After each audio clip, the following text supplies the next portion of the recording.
Hello, you're through to the Property Vault with Ashley Wold, and today I'm joined with Craig Stevens from Riva Lily.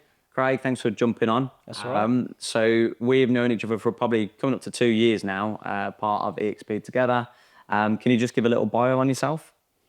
Yeah, so I've been an estate agent now for just over 20 years. That's been a complete mixture from corporate background to big online estate agents to high-end ones, literally a complete mixture. And yeah, decided to join EXP 3 years ago. Okay, awesome.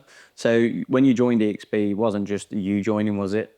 Because obviously Riva Lily is yourself and Ian.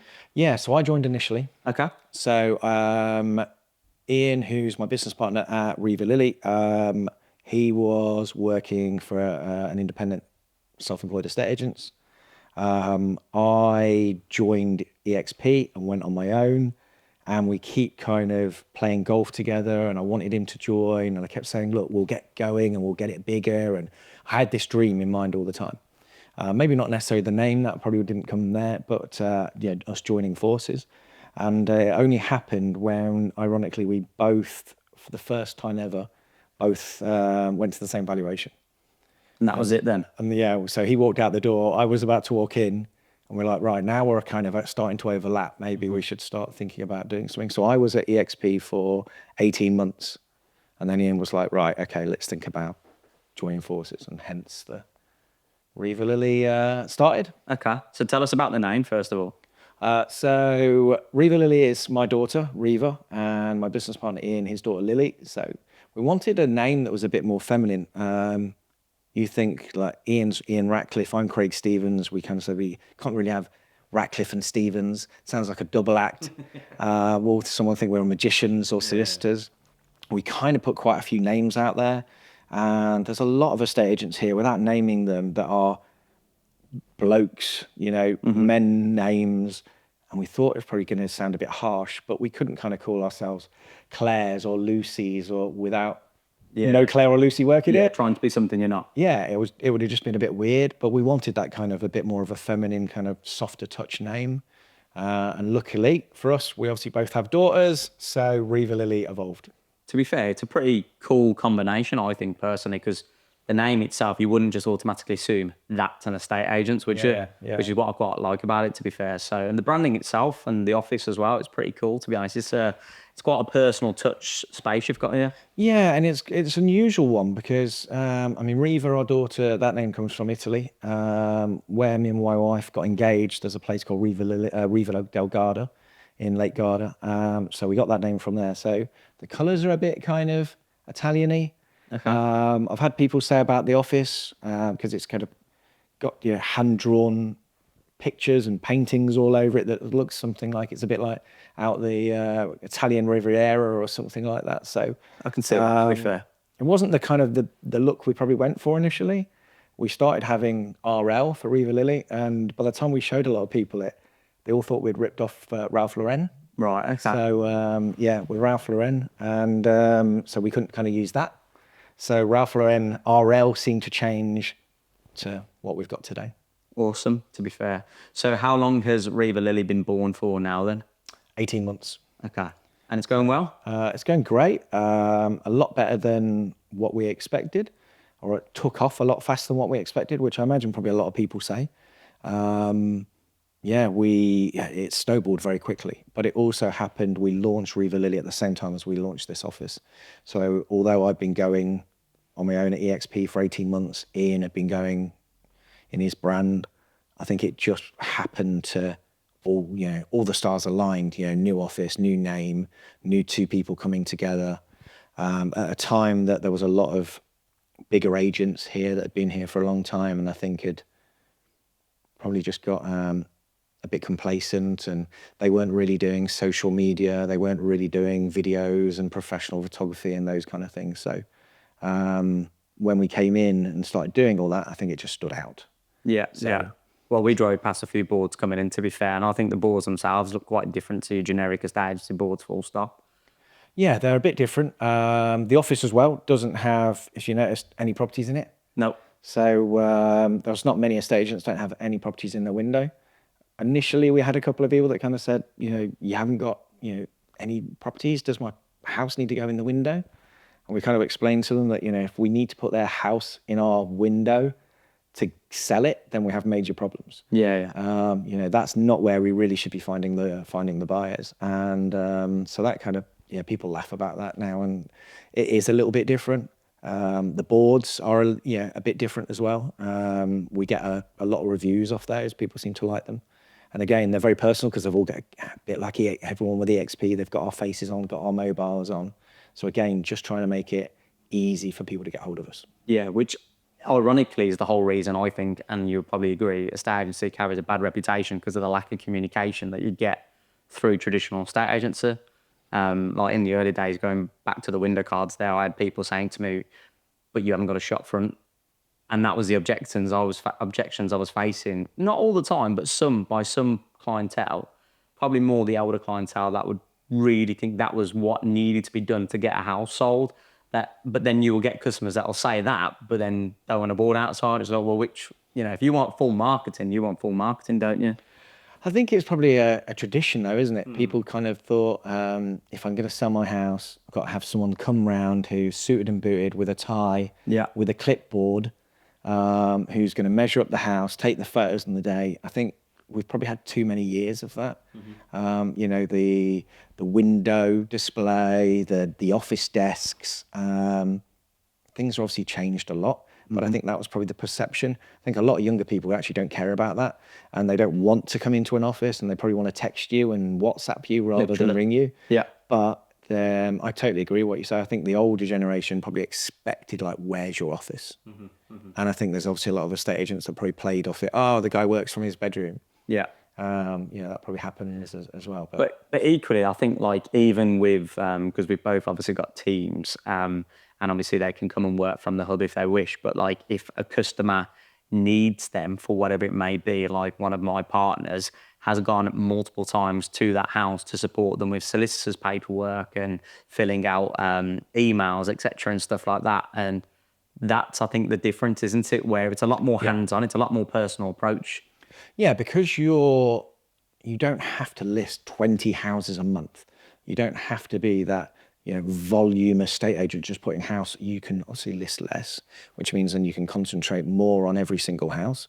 And I think it comes across you care more. Yeah, and I think but genuinely care more, not just saying, oh, I care because it sounds like it's a nice thing to have written on the wall in the mornings. You genuinely care more, and you're giving people your personal mobile telephone number. They're texting you, they're ringing you, they're WhatsApping you. Your relationship builds up a lot more. Yeah. Here, for example, the amount of times I've seen people at the school gates and that we chat to, and my kids go to the local school and I chat to the parents, or I see them on the local golf club. So you are a lot more personal. And I think because you're going to be a lot more personal, you need to do a lot better as well. Yeah. Because the last thing you want to do is bump into them at the school gates and they say, hey, I've not heard from you for 2 months. Literally. So the pressure's on you probably a bit more as well. Yeah. Well, it's like, I'm sure we can both think back to days where we were probably employed by corporate or on a high street office. And in your own personal time, you might walk past a vendor and you think, oh, God, I really don't want to see this person. Whereas now, like we was at the Belfry the other day for the golf and afternoon tea, and I saw a vendor of ours that we've sold their house and they're also buying off us. And I've gone over, shook their hand, had a quick natter and a good chat. And that's that, because it's that much more personal concept. So it does change it for you and for the customer. Yeah, and the nice thing is, look, if someone's got your mobile and I'm saying to them, look, you can text me, you can ring me, you can WhatsApp me, it's important you give them a kind of a deadline. We normally say about 7:30, because otherwise, you don't really want to be on the phone at 10 o'clock at night to customers all the time. There's got to be a limit. But because they've got that access to you, it's not like they're ringing a landline and that person picks up the phone and goes, hi, is Ash, are you there? I've got Mr. Smith on the phone. And you're there going, I'm not in. He's going to be, he's chasing me for something. I'm not in. You can't have that. And because you can't have that, you need to be on the ball a lot more, because they're going to challenge you quicker. Yeah, for sure. 100%. But I think because the lower stock is effectively what we're doing, we're carrying less stock to give that personal concept. It's a lot easier just to handle those things, isn't it, to be fair? So. Yeah, and you're having more you have an input yourself personally into everything, so you generally know what's going on, which is, I think, really, really important. But the communication, I think, is one of the most important things. It never gets talked about enough in a estate agency. Yeah. You know, it's like if you go out to someone's house and they're on the market with another estate agent and they haven't sold, they will probably tell you that, you know, the photos aren't very good, the marketing hasn't been very good. That, you know, but when you dive into it a bit more, it's normally they've not had any feedback and they've really had a lack of contact from the agent. And I think had they probably had lots of feedback and had lots of, you know, vendor contact, they probably wouldn't be calling us. Yeah. Yeah. So really, when you look at it, it's the communications probably ends up being the most important thing. Well, they say it's obviously one of the most stressful things in life that you can do. And I think the reason it boils down to that is due to, as I say, the lack of communication. But that's because of the KPIs that the branches that they work within are setting. You've got to book X amount of mortgage appointments or get X amount of solicitor referrals, and you've got to sell X amount of houses, which ironically, mortgage advice for a certain company or, you know, chain of company, that is where they earn a lot of their money, if not all of majority of their money, to be honest. So, and actually you're a estate agency who should be selling houses. I've been at some big corporate companies where you never get a pat on the back for selling a house, which is the most ironic thing you can think about, right? Someone's picking up the phone to call you because they want a valuation, because they want to move house. They just want you to find them a buyer and help them move. And the fact that selling their house is probably the least priority. It's kind of getting the house on the mortgage, getting the house, because some companies just want that big board presence. You know, you got to get the listing. Then it's more about, can you get the mortgage appointment? Then it's, can you get a solicitor referral out of it? And actually, never very often do they pat you on the back for actually selling the house. Which is mental, isn't it? Yeah. Absolutely mental. Because that's the most rewarding thing for the negotiator or the lister in the job itself. Whereas, like you say, the pressure, I remember getting the emails, to be fair, from, you've not booked enough mortgage appointments this week or this month. And don't get me wrong, you can put yourself to it. I remember for literally months and months, I'd be like one of the top like mortgage appointment bookers, shall we say, in the area or on that patch. But like, do you get joy out of it as the negotiator or the lister? Not really, because the joy really in the job comes from helping that person and getting that deal done for that person. Because we've spent an hour sitting on their sofa discussing why they're moving, why they need to sell or want to sell, and what that end goal looks like. That's what we enjoy, is getting that conclusion for them. And the happiness it brings, right? People are excited. I've never heard really anybody jump for joy that you've got them that mortgage appointment. Yeah. You know, yes, I think it's part and parcel of selling houses, and yes, you want to have those conversations because, again, it is going to help people move, but it shouldn't be the be all and end all. If you think if listing houses was just the most important thing and selling them wasn't, I mean, you look at if you went to a little shop and they made sandwiches. If you owned that shop and you went in there to check on the staff, are you going to kind of say to them, how many have you made? How many sandwiches you've made today? Or how many have you sold? Yeah, because surely that shop's not going to make any money if it doesn't sell any sandwiches. Yeah. If you just went, I've made 1,000 sandwiches today, we haven't sold any, that shop's going bankrupt. Yeah. So why does an estate agent go, I've listed 20 houses? Great, but also, how many have you sold off the back of it as well? Literally. It is a strange one, but it's no surprise now that I watched a podcast yesterday where someone showed a clip where they had filmed, I think it was 20 AI, is it 20 AI, they do the data. Yeah. And they were saying, again, this year that EXP estate agents have sold more houses than any other estate agents in the UK.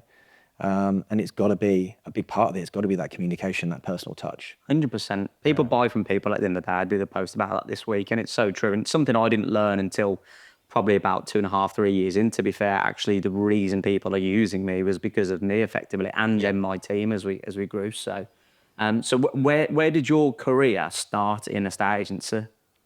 I started at William H. Brown. Yeah. So big corporate company. Loved my time there. Thought I would be there for the rest of my life. Absolutely loved it. Started off as a trainee, ended up as a branch manager. But like most things, it just kind of comes to the time. Won't go into why, but you kind of just start thinking, I don't like this or not happy with that. And maybe you get to a stage also where I thought I was too good for it, which sounds a bit big-headed, but it's because I couldn't have things I wanted to do, I couldn't do because obviously I don't own William H. Brown. So it was kind of like I wanted to try certain things and you can't do that. And I remember my boss saying, Craig, it's probably a good idea what you've got. But if we do that for you, we have to do that for all the other branches. Yeah. Which then makes it financially unviable. So I got to the stage where I thought, look, as much as I loved working there, it was time to move on. How long did that career last then?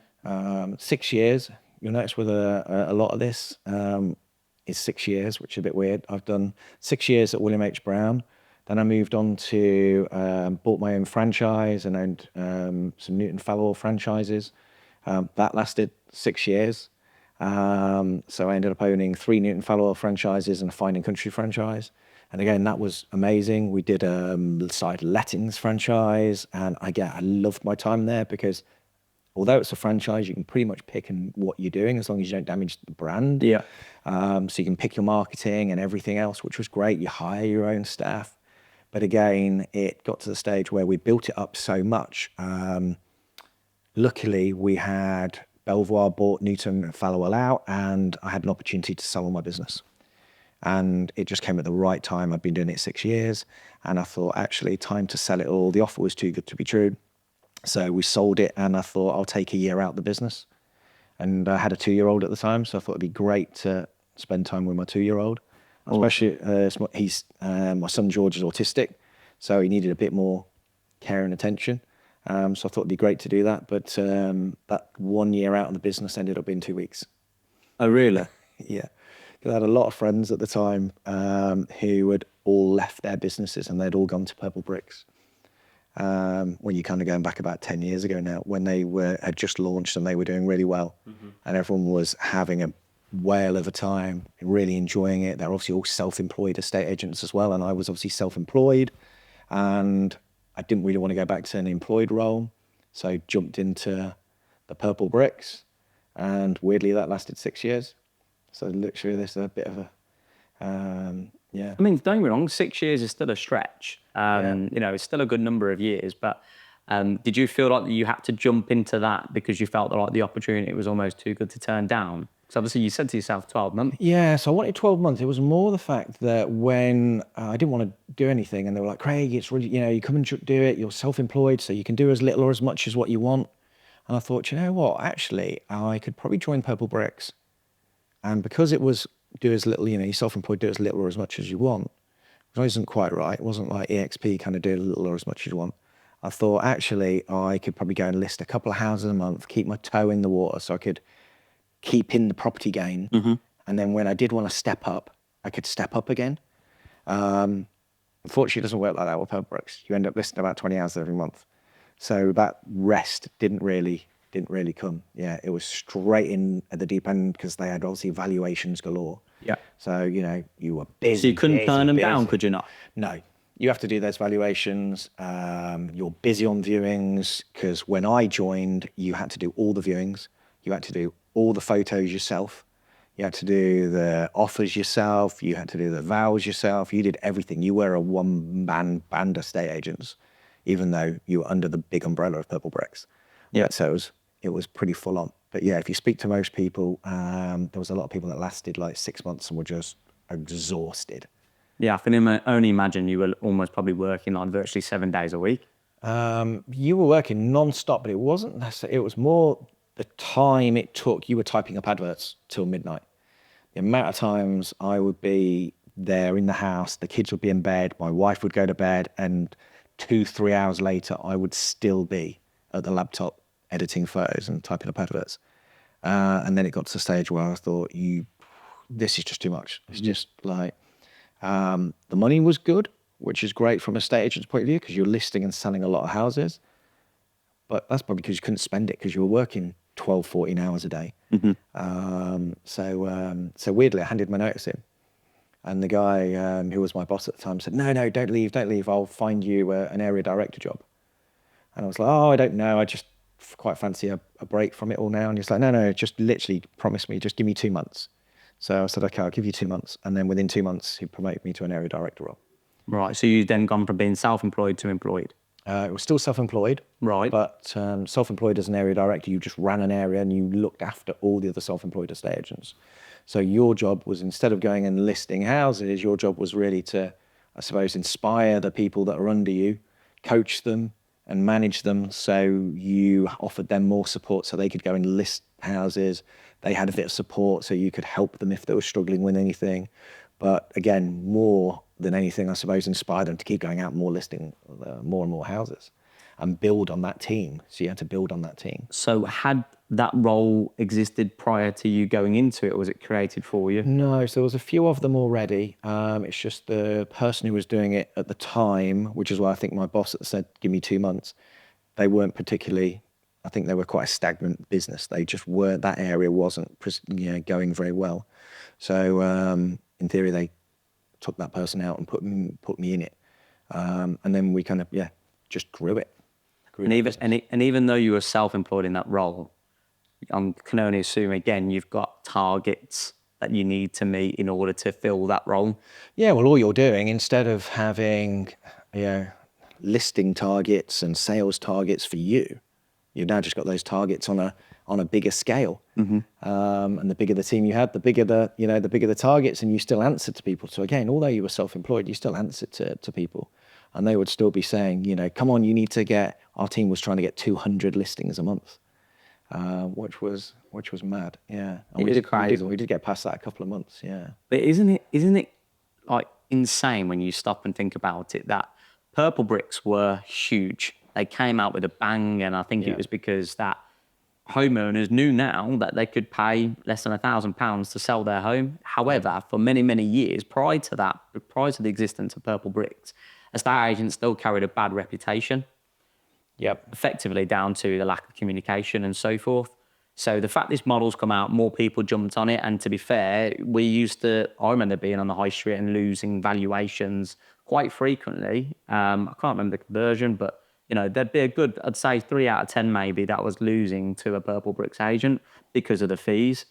But now I hardly see their boards. No, it changed quite dramatically. And I'm not going to go into kind of Purple Bricks too much because I'm not there anymore. So that would be kind of unfair. But there was a lot of incredible agents there. They were all self-employed. They were all making good money. They were all doing very well. They were getting great reviews. And then the business model changed overnight where they employed them all. And I know a lot of people that were there that were self-employed. The money they were earning was cut by like 2/3. So they went from earning this much to that much. And they went, well, I can do more. I can do better than this on my own. Mm-hmm. And realistically, they only probably need to, with a company like EXP, for example, only probably needed to list 2 or sell 2 houses. And they could probably make more than what they were doing on 20. Yeah. So, they didn't want to be employed. They had all been self-employed. So the likes of Purple Bricks, because they had so many amazing agents there, and all of a sudden within, I think, certainly 18 months, a year, 18 months, a lot of them just jumped ship. And most of them went into a self-employed brokerage somewhere. Mm-hmm. And all of a sudden now, over the last probably 3-4 years, we've seen half a dozen, I would say at least, brokerages that have gone through the roof, right? That a lot of them now have probably even turned into household names. Mm-hmm. And Purple Bricks probably helped a great deal with that because they had all the agents there ready to go, but just needed a better model.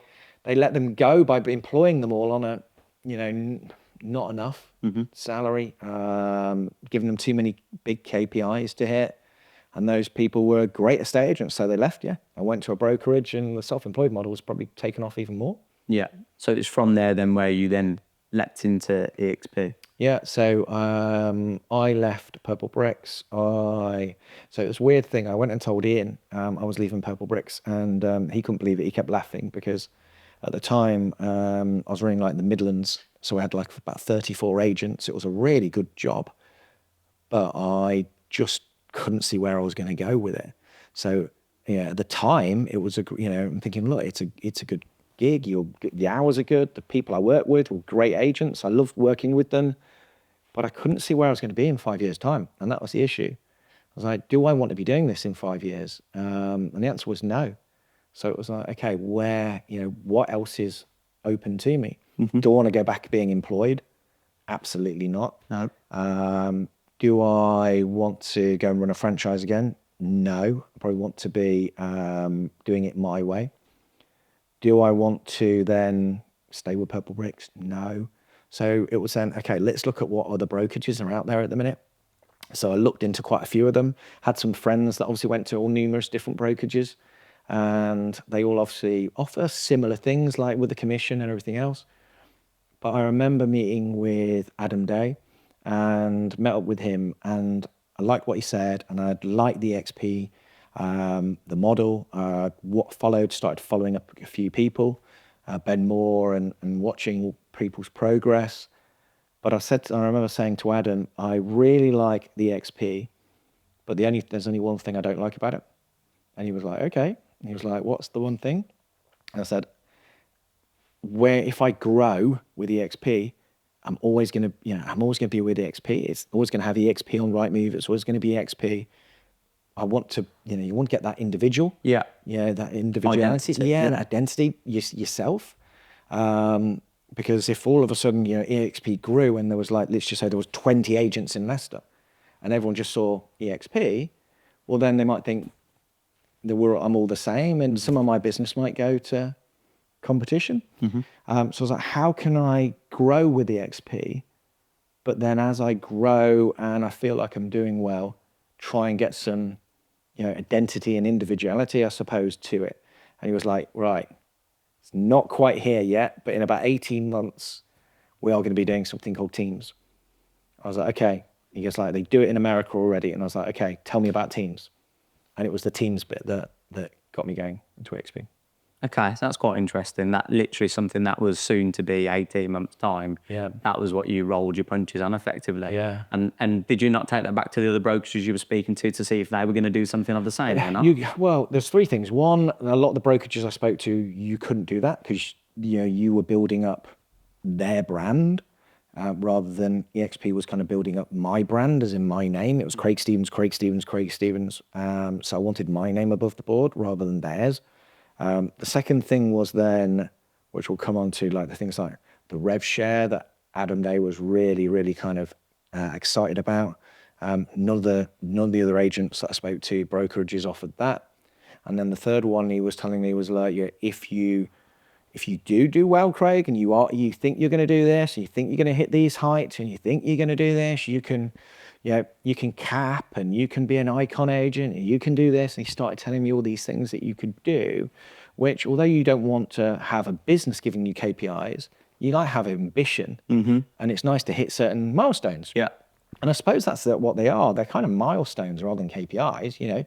If you sell these many houses or you do this, you've hit a great milestone, congratulations. But rather than just giving you a pat on the back and a bottle of wine, we'll give you 16,000 quid's worth of shares.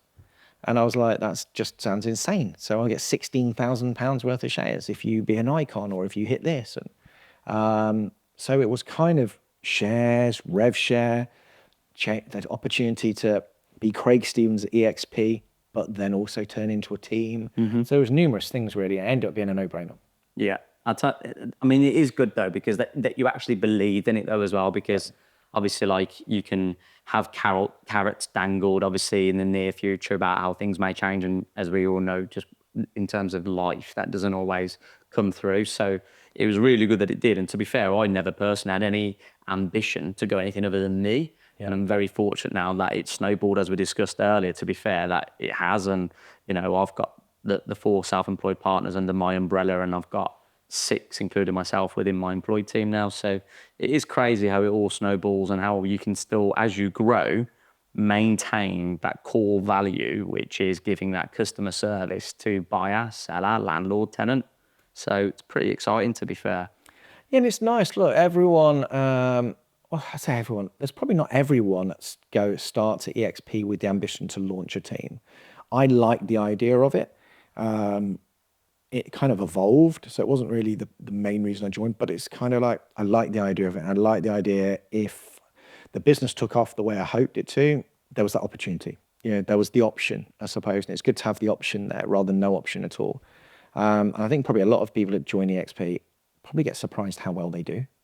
Yeah. Because, they do come out and it's their name, it's their brand, and they're in their own local community, and people buy into them as people buy people, and they want to use the local person that they've got. We said got the mobile telephone on rather than can WhatsApp, and their faces are everywhere, so they're the person that they should go to in their town, and that business probably creeps up and up. And before you know it, they're kind of going, right, I probably need a bit of help. I've got so much business here, that you end up probably getting someone on board to help you. And then because now you've got someone to help you, you're now freed up a little bit more time. So then you go and do a bit more. And then you're like, crikey, I'm actually doing so much now. I probably need someone else to help. And before you know it, you end up getting here where there's so many agents now at EXP that like we never thought about doing teams, but now we've got, 80 odd properties on the books, and we're selling, 15, 20 houses a month. It's just evolved because I think other agents then contact them and go like, yeah, Ash, you're doing really well. How are you doing it?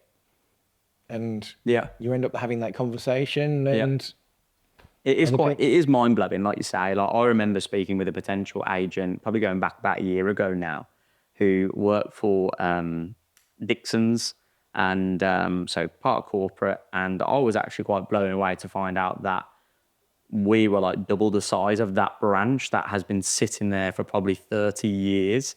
And it was quite surprising because obviously for me, I still see us this small little business, which we are in the greatest respect. If I look at like our market share in the area where we're actually located, it's probably like 10, 15%. Yeah. Probably not even 15%. So it's really small still.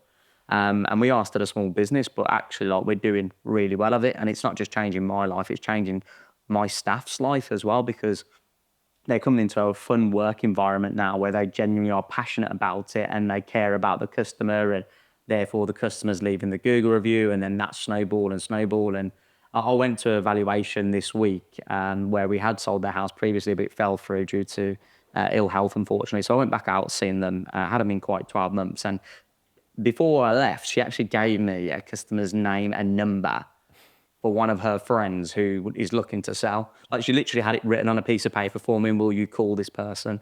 And I was just like, that's incredible. Yeah. Like, and that never happened before, right? No, literally just gave me a name and number there and then. And before I left, again, telling us how grateful the way we were previously and how amazing we were because they tried to sell a different property years prior. So it was pretty awesome, to be fair. And I actually really enjoyed going back round because I didn't really even need to go back round, if I'm honest. It'd only been 9 months. They'd only spruced the place back up. But if I'm brutally honest, like I knew they had a tough time. I didn't know how tough that time was. And it got really emotional on that appointment, to be quite frank. Tears were actually shed on the appointment, and it was getting me welled up as well. Because again, I've bought it, like, I said to them, like, this is really a mission for me now. I genuinely want to get you in your dream home, in your dream area. Like, yes, I wanted it before, but seeing the difficulties you've gone through as a couple, I'm so much more emotionally engaged in this now. Like, I want to make it happen. And that goes back though to where we say having someone who genuinely cares.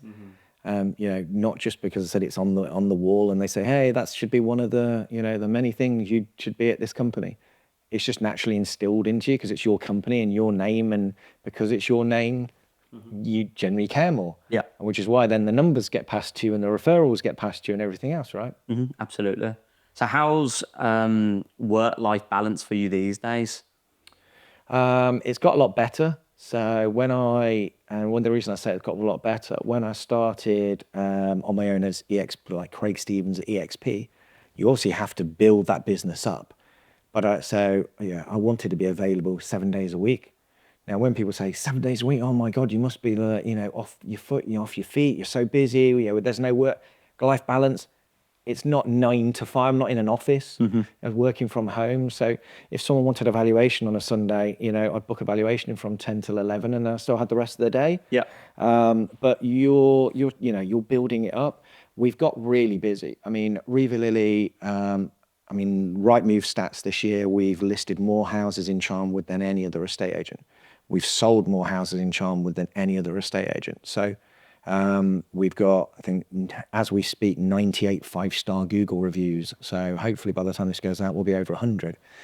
So it's it's gone. Yeah, it's been busy. So with that, you're obviously putting a lot of time in.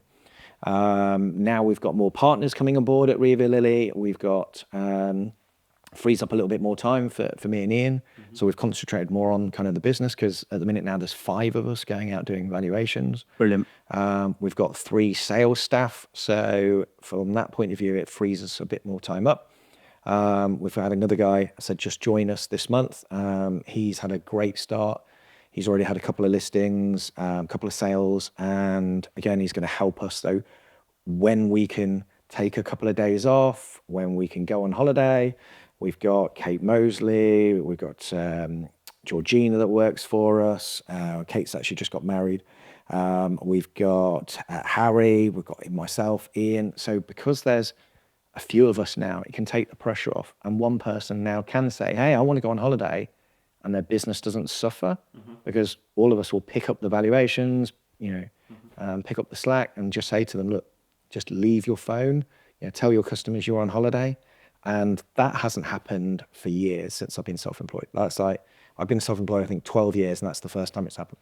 I think that is amazing though, isn't it? In the sense, like, literally you can go and have a break, because when you are a business owner, I was speaking to somebody actually yesterday who's part of another team within EXP, quite close to home, and like she was saying, to be fair, like she's on holiday and she's constantly on the phone because she's basically addicted to it. Like we become addicted to it, but equally it's because of how passionate we are. It becomes your baby, like, which sounds crazy saying it, but it is. You built something from scratch and you're proud of it, and so you should be.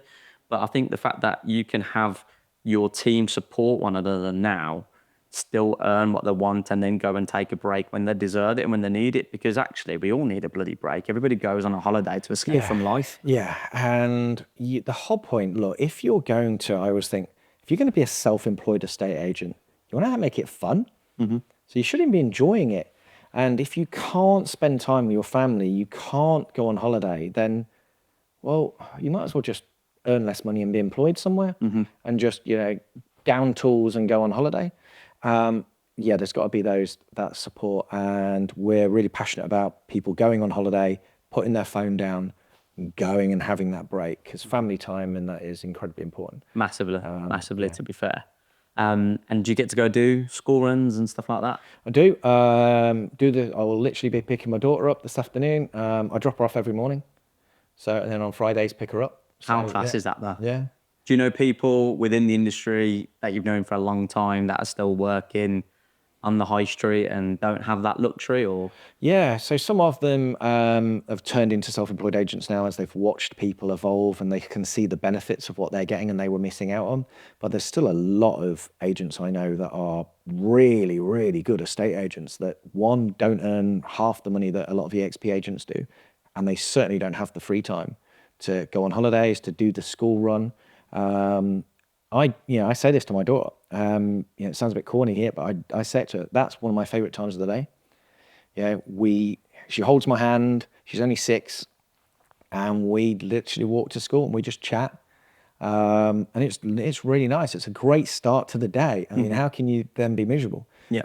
Walk my daughter to school, see her off, and then get into the office. Yeah. No, it's a great way to start the day, actually. I was talking with Markel, my photographer, was on our way down here, to be fair. Like, I try and avoid actually going to the office in traffic time. Like, so I'll try and leave my house around about 9:30, so I've completely missed it then, and get into the office just before 10, because, like, depending on where you work, nobody really minds a half an hour commute or longer, but it doesn't really start you off in the best of moods as you're driving to work and you've got that traffic, whereas we have the luxury of being able to do that. And I said this on one of a podcast I've just filmed recently, where actually, I've become a father in being my own boss, which I think is a huge blessing, very fortunate for, because I can only imagine how difficult it is. Like, it's hard leaving the house anyway, and like, daddy, don't go, or, all the crying, all that, it pulls on the heartstrings, doesn't it? But equally, we've got the luxury of going to school and taking the holidays, and like decided to finish early if an appointment cancels. Yeah. Those are the advantages we have, to be fair. So yeah, look, picking and choosing. Do you need to go to work tomorrow? No. Will I? 100%, because it's your business, but you've got the option. And I think the nice thing is, for any business, you just want options. yeah. and also, yeah, self-employed certainly kind of gives you that. You are working harder because it's your business, but certainly your rewards Yeah, are there. absolutely. So where do you see Riva Lily over the next few years? Um, Realistically, I probably want to get to the stage where Ian knows where I take more of a step back from doing a lot of the valuations, and Ian probably too, and where we have more partners coming on board and we can help them grow. So rather than me and Ian probably still being the face of the business, we'll still go out and we'll still do appointments because we'll still get personal recommendations. But I get so much more excitement now watching other people do it.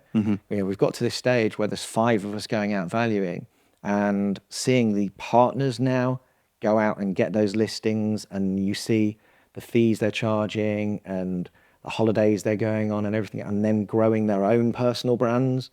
I find that more exciting than just me now going out and winning listings. Yeah. So hopefully in the next 5 years, yeah, the plan is where we probably take a bit more of a step back, and a lot of our partners are going out, and we're here to more support them. And that support could be from numerous reasons. Could be helping them that they want to go on holiday, but they've got a listing that they really, they need to get the photos, the videos, stuff done. Go on holiday. We'll help you sort that out. Yeah. You won't lose that listing. We'll book your viewings for you while you're away. We'll handle those. You just go and have a week, spend some time with your family, enjoy it, and we'll help them with that business. But we'll also help them with their canvassing. We help them with their social media, which I think is one of the most important things. Yeah, for A sure. lot of them don't really do social media, or if they do, some of them don't always do it that well until you've shown them, or give them some ideas on what would help work. So growing the business is certainly, more partners coming in and watching them grow is certainly going to be a nice thing to see. Yeah, it's rewarding seeing somebody else personally succeed and create something for themselves, but equally something that they couldn't quite get if they were working for another agent, so to speak, if they were employed, because obviously they're self-employed under the umbrella that you've got, which is Riva Lily. So Yeah, I mean, I've seen so many people that now have gone from the high street and who are now self-employed estate agents who have moved house, that are now living in a nicer family home that they could ever, never afford before. They're going on family holidays that they could never afford before. So it's not I can afford this or I can afford, but they're in doing it with their family. So, their kids are getting the more joy out of it. I know a couple of people that are now, they've decided to put their kids through private school. And we know a couple of people that have done that. So, they're overjoyed that they've been able to, put their kids through private school, and they want to go down that route. But whatever that they want to do, because they've earned more money, they've had, I said, we're going back to having a few more options. They've got options to do in life. And they're doing it in their own time with their own name above the board. Yeah. I mean, I just wish things like this were around 20 years ago. There's a lot of estate agents that are going to reap the reward of joining places like EXP now that 20 years ago would have just been stuck in an office from 9 to 5, got bored, and probably left the industry thinking this isn't right for me. No, I totally agree, and I love it, to be honest. It's just an authentic answer from somebody who's got the years of experience working under different umbrellas, to be fair. So just closing then, what advice would you give to somebody listening to this? And not necessarily just to join EXP, what advice would you give somebody who's working effectively for a traditional estate agent at the moment who would like to do it but doesn't know how to or what to or when to? First thing I would do is reach out to people who are already doing it. That's the first thing I would do. Reach out to people, whether they're, friends, family that are already self-employed estate agents, people you might be following, people you might look up to. There's a lot of estate agents out there that are self-employed that are doing incredibly well. And I've never had anyone ring me and I've said, I'm too busy to chat to you. That's a nice thing with self-employed agents, and generally will help each other as well. So first thing, I would reach out, have a chat to people, get some ideas on what they're doing, follow other self-employed agents to see what they're doing well. And then what most important thing is, a lot of people come up with excuses. It's not the right time of year. I need to get this holiday done, or I need to move house first, or I need to save up another $5,000, or try and, however you do it, try and park those excuses to one side, because you'll find that if you don't, this time next year, you'll still be in the same boat and you won't get out. I remember Mark Buchanan kind of saying that he joined EXP, didn't really have the money, and he ended up delivering pizzas. Mental, isn't it? Yeah, he was out on a scooter in the evening doing pizzas. But then you look at his business now. So many people have done, look, they've just gone, I'm going to make it work. I remember my dad said to me, you know, when I was joining EXP, you know, what will happen if it doesn't succeed? You know, if you don't like it. And I was like, there isn't a plan B. It's happening, because the plan Bs are opening franchises, working back at a corporate estate agent. Do I want to be a branch manager on the high street? You know, all those stuff. The answer was like, no. Mm-hmm. So it's like, this is going to work, because the alternative is a job that I won't be happy in. And yeah, who wants a job that they're not happy in every day? Yeah. So however they can do it, get on the phone, chat to people, and make it work and do it. Because if you can get past 12 months of hard work, that could be the rest of your life for years and years of a nice job. Literally, and I think that is solid advice. And one of the things, just to quickly touch on there, we spoke about it this week when we was at the golf day, but you said that obviously you spoke to your dad, and I think that's pretty cool, to be fair, that, you know, even though a family man yourself now, that you still actually got that sound advice from your father. And actually, he said to you, like you said to me, well, you've already answered it, haven't you, Craig?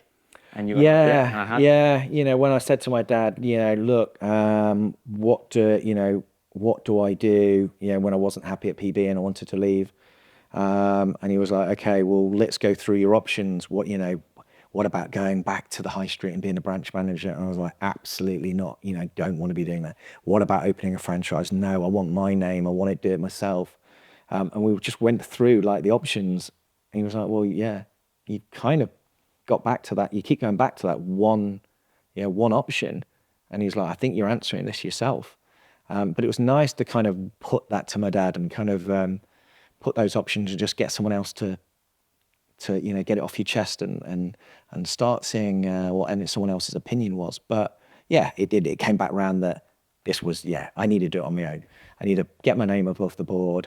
EXP was the best option for me.